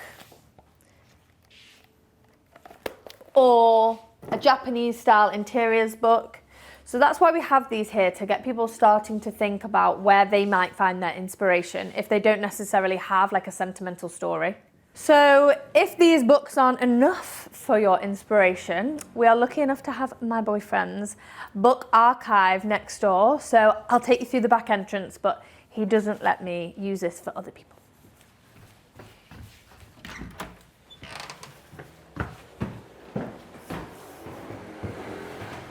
Ta-da! So when I started the business, I was slightly neglectful of my partner here. Thank you, Nick. And actually this shop became available, and the landlord called me and said, do you need any extra space? And immediately I thought, Nick's bookshop, which is an online bookshop, why doesn't he take the physical space? So I called him and I was like, Nick, you've got a new bookshop. And then, yeah, it happened quite quickly. Yeah, here we are, neighbours. All day, every day. I'm Nick, I'm Louisa's other half and neighbour.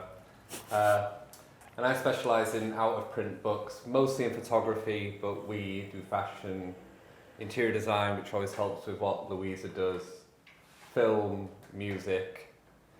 Yeah, and that's... I'm often sending him out on business errands and I have to cover him in here, so... Yeah, it's more of a collaborative effort than we initially thought, but we both work with each other a lot. And well, though, I would say.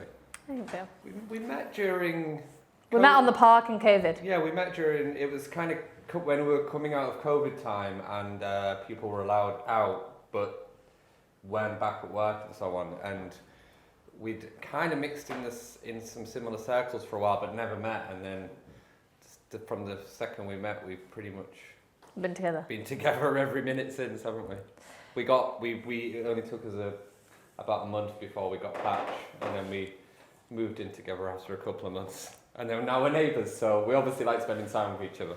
So if you have an idea and you want to create it into a business, I would say, from the small amount of experience I have now, the main thing is utter dedication. You can't have anything else in your life that you're focused on. Everything else becomes secondary and you just kind of focus on what you're doing. And what's so nice about having a creative business is there really is no limit to what you can do with it. Whether that's like Christy being here and doing the flowers, we get a lot of friends or neighbours in the area coming to collaborate with us. We literally talk of ourselves as a toolkit for collaborations. So there's no work, personal life boundaries anymore. We just work and work and work. So I feel like if you've got an idea, just make sure that you love it and you believe in it and you're doing it for the right reasons. I'm doing this to help people tell their story, and that's always been my passion, and it just happens to be in the form of recycled fabrics.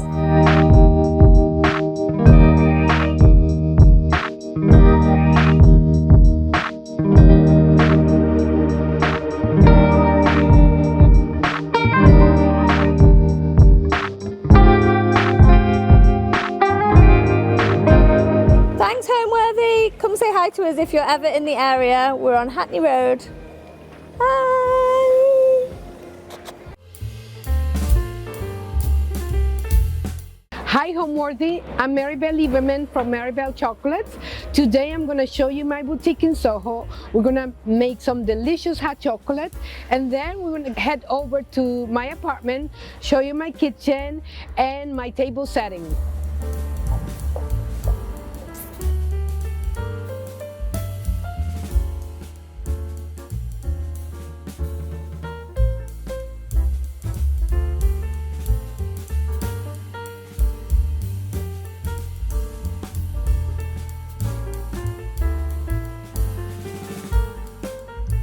You're watching Homeworthy, where we believe every home has a story. My name is Maribel Lieberman, and you are at MarieBelle Chocolates. I am the CEO and founder of MarieBelle, a brand that has been around over 20 years, and I'm very happy to have you. So here we have my new book that is being launched only 3 weeks ago. And in this book, you're gonna find recipes from 5 different countries. Of course, I went to Honduras, pick up traditional dishes, and of course I made it my own because at this point in my life I have a different palate, and I know the things that I like and not like, and I just represent that. So Honduras, we have Spain, we have France, and we have Italy, and of course we have America. This is my world now. So it's a book full of recipes, 65 recipes, chocolate recipes, and then traditional recipes, table settings, and it's a traveling book. It will make you travel, and also recipes are so easy to do. It's for that person that really doesn't cook, but feels like cooking on a Sunday or on a Saturday night for friends. Very simple recipes. I always like to add a little bit something not too serious, about it. So I came up, this is 24 years ago, I came up with this, the peanut bars, and they're very famous designers from, they used to draw for Playboy magazine in the 1940s. So I took some of those images and I made the wrapping, and I have these items for 24 years. They're always very cute, and they're decorated with sparkles, with and then in the back you can write a message for anybody that you want or you love. And then we have, our chocolate bars. I like to do different packages because for me, this is a very lifestyle brand, and you can use this after you finish it. You can use it as a bag. You can use it for your desk and put things in it. Then we have our teas. We have about I think we have about 8 different flavors of teas, and they go with the brand. Everything has been designed by me. Here we have the truffles. We have different truffle kind of, we have the matcha, and we have the whiskey, and we have the dark truffles. Here we have a more casual product, but I can't really make casual products because I am a designer at the end. So anyway, this is, in Japan, I have 3 stores. In one of the stores is called Cacao Market. We have candy dispensers, all with chocolate, of course. So it's a more younger, casual feeling when you enter the store. And we're planning probably in the future, maybe open a store like the one we have in Japan. But it's very successful. We are in Kyoto, in the Gion area where all the tea houses are. And we have lots of geishas coming to buy my chocolate. And I take pictures with them. I'm so proud. All the designs are inspirations of New York and lifestyle of New York, the art of my husband. And every design is applied one by one. It's very artisanal. All the flavors are all natural. Nothing is artificial flavors. Everything is natural. And besides this, we also have the New York collection, and the New York collection means that we have picked landmarks of New York City, and put it into transfer to cacao butter, and then apply it one by one as well. It's a very successful collection, and we put the story of also each landmark in box. So we have one store in Soho that has been around since 2002. We have one store in Park Avenue and 38 at the Kitano Hotel that has been around since 2017. And then a year ago, we just opened one store at the Pierre Hotel on 60th Street and 5th Avenue. I mean, very successful. So people can buy the line also on the website, MarieBelle.com. This is made in Czechoslovakia, and it's all pure crystal. And I always try to find, I never think of my local stores. I always see behind where the product comes from, and maybe contact these people. Directly. So this was made in Czechoslovakia, pure crystals, and they are the best manufacturers of crystal there. It's all hand polished. Like I said, I like everything very natural. So yeah, it comes from Czechoslovakia. So we're very famous for our ganache designs, and the Metropolitan Museum came to us to do they wanted us to do a collaboration with a New York brand, because they are a New York brand, and we came up with, they provide us with all their what they wanted to feature on the ganache, and so we did this collection for the Metropolitan Museum where they sell it in their stores. As well as we have other companies, so many companies that we've done business, and we do in continuing applying their art or their logo. We're very known because everything is all handmade. The chocolate tastes amazing to the bite and to the palate. When I was selling my hot chocolate, people wanted to drink, sit down and drink it, because it's a very thick version of hot chocolate, and that's when I put 2 tables, so people started getting into lines to get those 2 tables. So this is when I decided, okay, I'm going to open a cafe, and then people really love this area. So here we have pastries, we have hot chocolate, and we have all the white chocolate. My hot chocolate is with no sugar. Spicy. This is the Aztec, my famous Aztec chocolate with cinnamon, chipotle, serrano, ginger. It's a mix of cloves. It's a mix of different spices, and it's amazing. These drinks you can do with tequila. The spicy is with tequila. It's amazing. For Christmas you can have that. It's so delicious. So right now, we have all this menu of the hot chocolate. I want you to taste it, and I'm gonna make a cup of hot chocolate for you.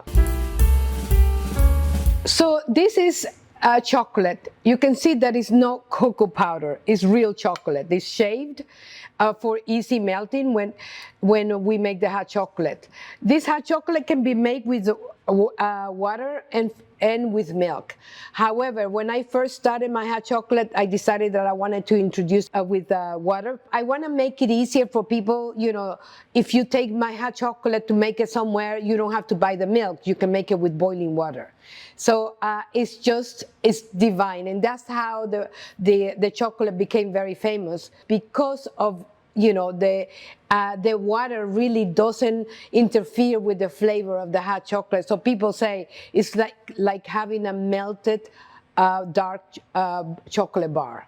So I like to introduce the water-based hot chocolate, and I like to actually the water-based hot chocolate, which is called the European style. I like to introduce it in a small cup, because I always feel that when something is very rich, it should be in small portions, because at the end you don't want to feel like you're super full, like you don't want to see any more chocolate. I want you to see more chocolate. So I just want to give you the portion that I feel is enough, and then you can have it later again. But I don't believe in big portions. So first of all, we always have measurements. So this is I'm going to do twice the measurement, and then I'm going to do with the water.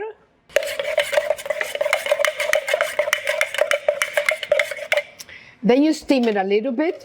At home,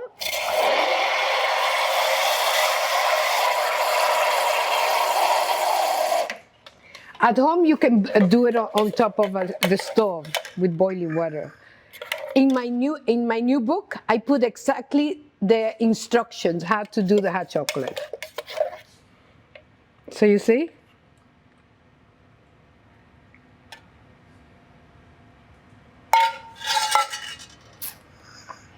and you serve it. Have a little spoon and that voila. At first, I went to school for fashion design. This is what I wanted to be, a designer. And after I came out of school and started, practicing all my designs, I realized that that was not my world. And I discovered, this is at the time when I first got married, and I started cooking at home, and I discovered that I really, really love cooking. And back then, this is 1995, then I started buying cookbooks and going to different neighborhoods to buy ingredients that I didn't know, to taste them, and that's how I became a chef. And I opened a catering company, and I loved doing that. It was a catering company mostly for elegant dinners, small dinners. And I got the opportunity to make a dinner for the President of the United States, which at that time was Mr. Bill Clinton. And I was so excited that, the word, I didn't do advertising, but the word got around, and, I started getting hired. So after 5 years, I decided that I wanted to open a store related mostly to gourmet foods, making recipes with different ingredients, doing fusion cuisine. Unfortunately, I didn't have all the funds necessary to open such a concept. And one of the items that I was going to put in my store was going to be chocolate. So I started with that, and then I said eventually I'm going to start adding all my gourmet ingredients, And so I did the concept. It took me about 9 months, and I opened with a friend of mine, Selima. She's an eyeglass designer. We opened a very tiny store in Nolita. It was called Lunettes et Chocolat. People thought it was a marketing idea, and it was actually a saving idea. We were just splitting the rents. But anyway, the concept was beautiful, and I started putting designs on my chocolates because I'm still a creator, I'm still an artist, it's not only a chef.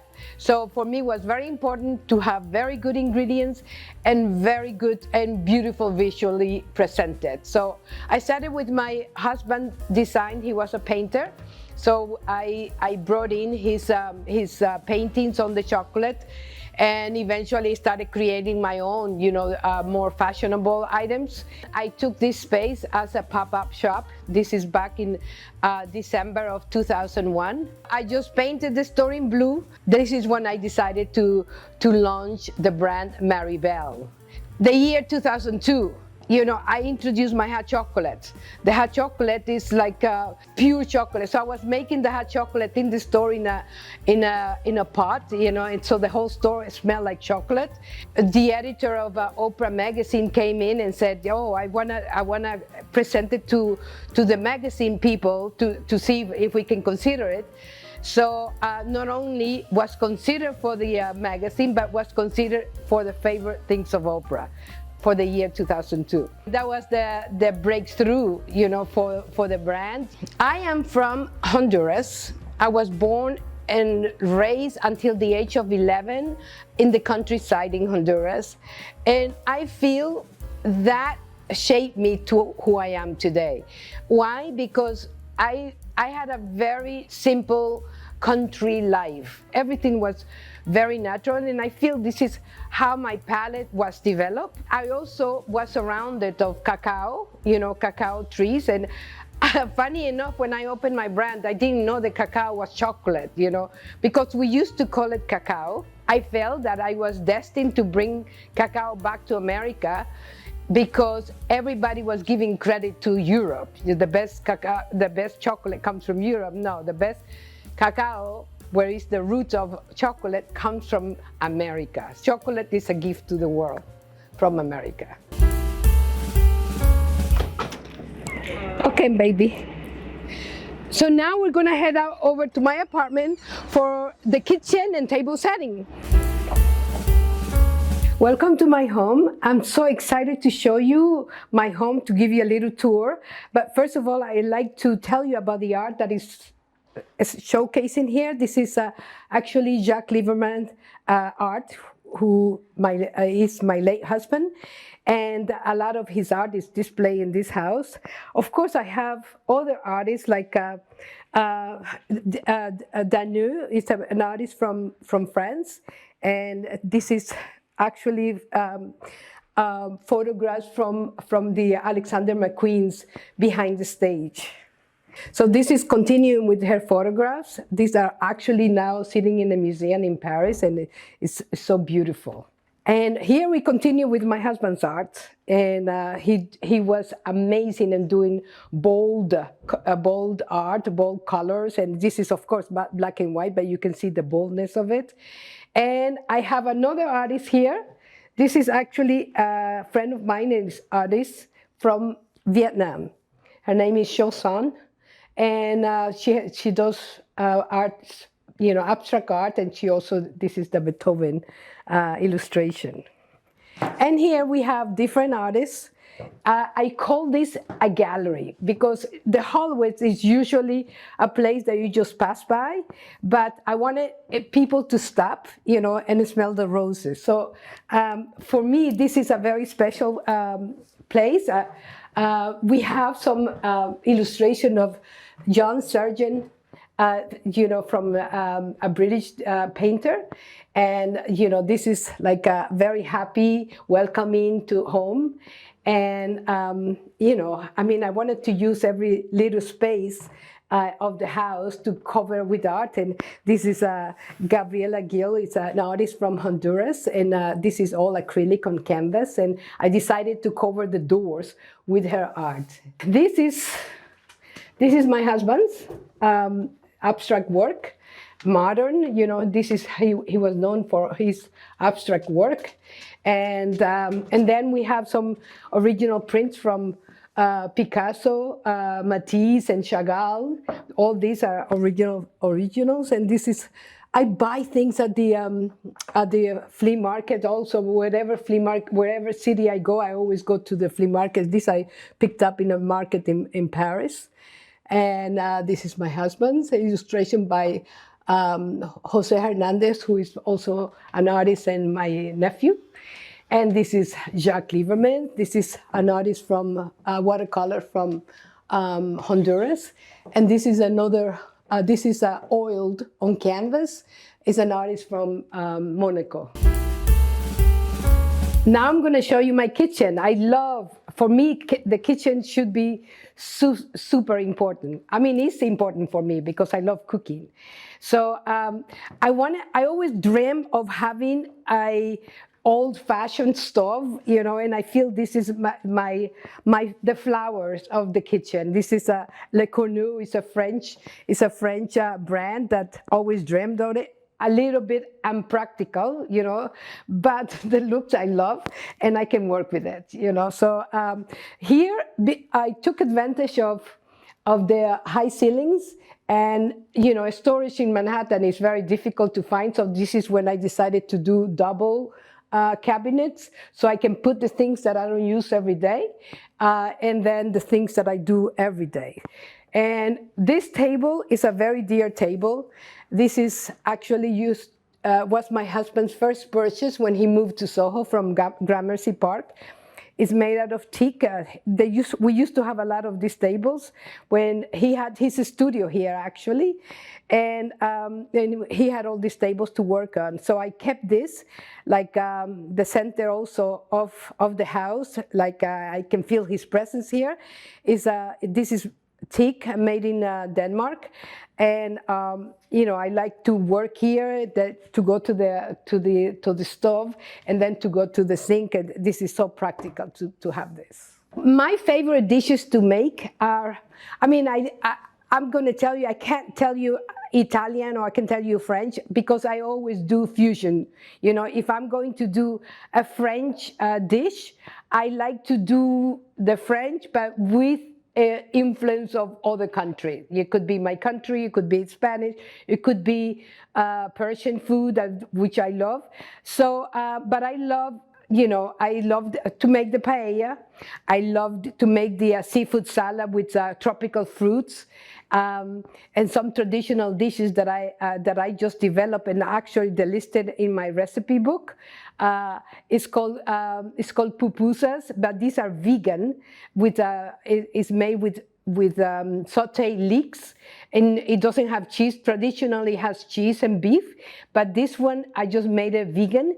And then we're gonna have a taste today of the yuca fritters.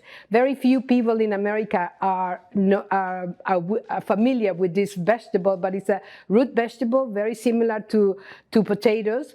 And then I make these yuca fritters with roasted garlic and cilantro, and then they just sauteed, and it's very easy to make, and you can keep them in the freezer just to like what I did today. I just took it out of the freezer and saute it, and then they're done. So I'm going to take you to my dining table. This is another love that I have. I love to decorate my table depending of the occasion. If it's Christmas, I'm going to dress it up as Christmas. Today I use 4 colors because we are in October. We have decorations of the little pumpkins. And again, my dishes are not really like like Nouvelle cuisine, are more like hearty and more like simple dishes, but they are delicious. So here we have these table mats. I actually bought it in Avignon in France, and it's in the flea market too. And then we have these flowers that I pick up from the market, and I always like to match the candles with the flowers. And of course, I love my dishes that go with all the greens, So this is what I do, and this is what I love. My guests always love to see the table because I when it's a springtime, I can do a very Versailles type of table with colors of pink or light blue, and all the flowers light blue. Light pink and light whites and all that. It's totally different atmosphere. I like to give you some details about entertaining. Sometimes like I chose to use the table mats because I wanted the table to show. I want the wood to show. This is a table that I bought in Mexico, and it looks rustic somewhat. The chairs look more French. Like I said, I like eclectic look. I don't really like to do the table should go with the chairs, or the chairs should go with the table. I picked this vase at the flea market too, and it goes perfect with the colors. And I like to serve the wines to go with the food. I like it, so people can have a choice. So I like to put the 2 glasses for red and white, and then of course the water. And when it comes about the food, it all depends on the guest that I'm having. Most of the time, I'm going to have, an appetizer, a salad. If it's in the summer, I like to have delicious salad, and not only just a mesclun salad. I like to do more exotic leaves. And if it's in the fall, I'm gonna maybe do a little bit hearty type of appetizer, such as let's say I do some grilled scallops with some greens. That's delicious, or radicchio as well. And then when it comes to the main course, I like to maybe do a beef, a filet mignon, or short ribs, cooked with wine, or ossobuco. I like when it's cold. I like to serve hearty dishes, but delicious, but not big portions, because I don't want people to eat too much. I want them to feel good, and to be ready for dessert. Just make them. They're very simple to, like I said, very simple to make. I always keep them in the freezer. If somebody comes to visit, I just have them in the freezer. 5 minutes it takes me to saute them and serve. They are divine. They're so natural, and people just want more. I want to tell you, this is one of my favorite pieces, areas in the house. This is actually, this wallpaper is hand painted and it's gold leaf as well. The artist is based in France, and it took me, I think, about 4 or 5 months to have it done, just this little piece. And it's a chinois, and for me, this brings the whole house together. So this is the living room. I love to entertain. I love people to come into the living room, serve some outdoors, pass outdoors, drinks, and then move to the dining. So when people come here, I just want people to feel cozy, you know, and I like to do very intimate dinners, 8 to 10 people, because I feel that when you have a much bigger group, it's more difficult to speak to everybody. But I do cocktail parties for bigger groups, and I love to do classical concerts. You know, I'm very good friends of many artists, violinists, pianists, and cellists, singers, and I do a lot of that at home. And you know, this is why people really love, you know, besides the delicious food, I also have the little concerts. So for Christmas, I do an amazing party, and everybody just looking forward for my parties because they feel like Christmas has arrived. For my furniture, no brand name. Actually, this piece I picked up in the flea market, but I just changed the fabric. This is a Hermes fabric, and it used to be a pink, you know, super old-fashioned fabric. So I changed it more modern. This is the same also. It used to be very flowery, very old-fashioned, and I changed it to a more neutral color. The table, this is beautiful because you can make a small table, you can put it on the side, and then you can make a bigger table. So I love this, you know, these changes that we can do according to the space that you have. And then I want to tell you about this. These are the 4 seasons. And this artwork is sitting in Versailles. These are copies from art sitting in the Versailles Palace in France. So we have the summer, spring, spring. The winter is summer, spring, fall, and winter right here. This artwork is actually copies of artwork sitting in Versailles in France. This represents the 4 seasons. It's sort of like the same images, but with different backgrounds according to the season. Like this one is summertime, you know, people playful outside, and then this is the spring. You can see the flowers coming, you know, and people are very happy. And then the fall, you know, you can see the changing of the leaves, and then we have the winter, where you can see people with their coats, and it's very cold and no leaves anymore. So this rug was made to the size that I needed, and this design is actually also copies of a Versailles rug, and it's a very French style, and I did the colors according to what I have in the walls, and this was made in Kuala Lumpur. I actually met the person that represents artists from Kuala Lumpur, and they custom made whatever size you need. You know, the same as the other room. We have the same, you know, the same artist that did that in different colors.